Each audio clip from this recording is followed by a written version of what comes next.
Henry Ford's life all began on June 30th, 1863, in a town close to Dearborn, Michigan. Henry had to do with the difficulties of his mother dying when he was 12, while at sea.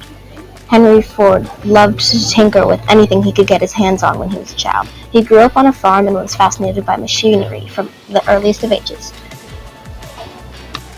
When Henry was only 25, he became an apprentice. He was happy with his new job. In 1896, Ford built the quadricycle. This was his first four-wheeled car with a combustion engine. This quadricycle could run at an impressive 20 miles per hour. Ford had engineered the quadricycle shortly after he married the love of his life, Claire Bryant. They were married on April 18, 1888. Ford quit his job as an apprentice and then quit his job with Edsel. He had officially built the first race car. He won a race with it successfully in 1902.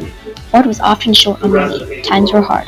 But soon enough, Ford had a growing and successful business. On June 15 of 1903, the Ford Motor Company was born. By July, the first Model A rolled out of the factory and onto the streets of Detroit, Michigan.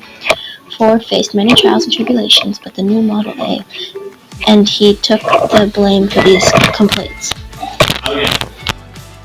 Ford wanted to present something new to the public, so he created a new invention, the new Tin Lizzie. Every one of these automobiles were identical to the one before it. Ford joked that you could pick the color of your car, as long as the color was black.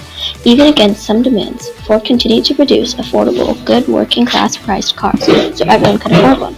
Soon, Ford was outgrowing his current production plant, so he decided to move to a new manufacturing building in Highland Park. This building alone produced 19,000 Tin Lizzie Model Ts in the first year of being open. Mostly responsible for the fast production rate was a series of assembly lines and conveyor belts.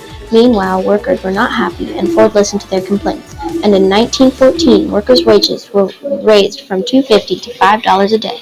When Ford's son Edsel joined the company, they kept along with the same process until young adults in the 1920s wanted something different. They didn't want the same car as their parents. They wanted something new.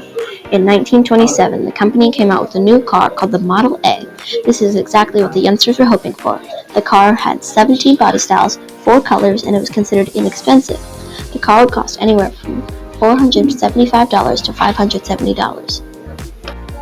The new Model A was now even better than before. The Ford company now let average people buy their luxury cars with pleasure.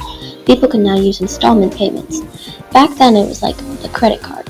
You could make monthly payments until you had paid the car entirely. However, Tuesday, October 29th was known as the crash of 1929. Plenty of people know it as the Great Depression.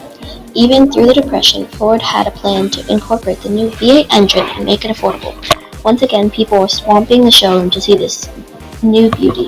In 1937, Ford showed the new V8 engine.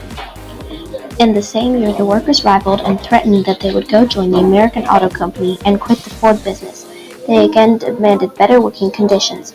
Finally, the company came up with a contract that would suit everyone and their needs. Edsel, the only son of Henry and Clara, was diagnosed with stomach cancer and died at the age of 15 in 1943. Ford, at the age of 80, could not take over the responsibility of running the company again. Consequently, he had to hand the company to his grandson, Henry II. On April 17, 1947, Henry Ford died. Ford left a great legacy and an amazing product, still flying off the shelves. More than 200,000 people came to pay their respects to Henry Ford. He shall always be remembered.